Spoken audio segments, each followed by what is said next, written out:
So as you can see here, this is our arena. And this is a 30 by 62 court, if you will, okay? And this is what we call a regulation size field. We have court tiles on here. These are volleyball tiles. And your middle here is called the neutral zone. That's 18 feet. The yellow lines indicate your attack line. Each team needs to stay behind their yellow line when they're shooting, okay? The other thing I want to point out, and you may have seen old videos of people running out and fighting over the arrows in the middle. You'll see that we have the arrows separated now. So each team will send one runner out to get their arrows, okay? So no more fighting over arrows, no more banging heads when you're reaching down to grab arrows. So again, everything we do, we think about the user experience. Everything I do and everything we create is all about improving that user experience, not only for the player, but for you, the person that's running the games.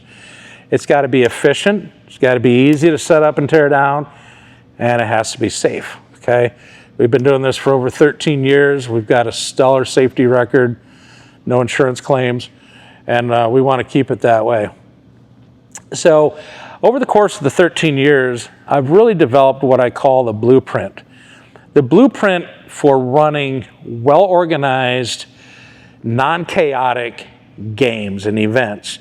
When I get a school group of 100 kids in here, okay, I don't like chaos. I want it well organized, I want it safe and orderly, and that's what we do, and that's what I'm going to show you here. So when we look at the field, okay, well, and you see how we got our two sides. I always think of my left as A and my right as B, okay, and we'll kind of get into that a little bit more in here in a minute, and we even mark the field with A and B. Okay. The other thing I do that you're going to notice here, in addition to my scoring, is we have 4 sets of masks here. And our masks have numbers 1 through 5. Okay. Now, the reason that I do that is not that we're scoring for each player. We do that in our competitive leagues. But for run-of-the-mill, everyday recreational archery tag, we still score every game. You know, for the first 10 years or so that we were running archery tag, we would run elimination. You know, kind of like dodgeball with bows and arrows. In fact, that's what we used to call it. It's like dodgeball with bows and arrows. So if you got hit, you had to come off the field. To get a player back in, you had to catch an arrow, or we used to have these little targets that looked like a 5 spot, like a dice, okay? So you had to either knock out one of those target spots or you had to catch an arrow. The problem is a lot of newer players, they're not good enough to catch an arrow, or they're too timid, they don't want to get hit, so they hide behind the bunkers, and they're not accurate enough to hit the spot out. So what happens when you get hit? You spend the rest of the time sitting on the sideline. And who wants to do that, right? Okay. So back in 2020, back in 2019, we first started developing our score right system.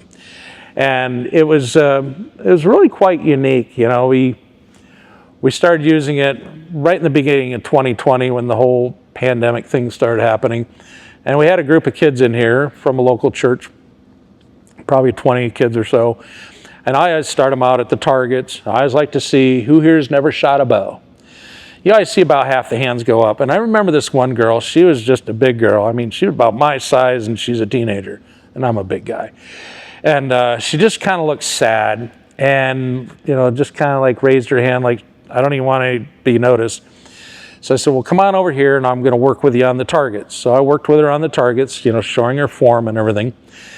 And so I told her, I said, when you're comfortable, I said, I got to go start some games. I said, but when you feel pretty good about your target shooting, you can grab a mask and we'll get you in a game. Honestly, I didn't even think she'd want to play. But lo and behold, she ends up getting out there on the field, and she's standing right out there in the middle by that sticker right there. I'm thinking, like, you're not even hiding behind a bunker. Of course, the other team, they start shooting at her and hitting her. Well, then she started catching arrows. And every time she'd catch an arrow, they'd go up by 3 points, her team. because you score a point when you hit an opponent, but you score 3 points when you catch, right? So she starts catching these arrows while her team ended up winning. And I'll never forget it. When she came off the field, she's raising her mask off her face. She was high-fiving her teammate, and she had a big old grin on her face. And that was a moment that really hit me like a 2x4 upside the head. Like, wow, for 10 years, we'd been playing elimination. Didn't really think much about it. But that day, I replayed that game in my mind. What if we had played elimination? That girl would have gone out there in the first 15 seconds. She would have been hit. She would have spent the rest of the time sitting on the bench telling herself, yeah, I suck at this too. This is a girl that's already bullied about her weight and her appearance. She's not athletic, but we gave her an opportunity to feel good about herself. And that's what we're all about. We're all about giving people opportunities to have fun, to be safe, and feel good about themselves.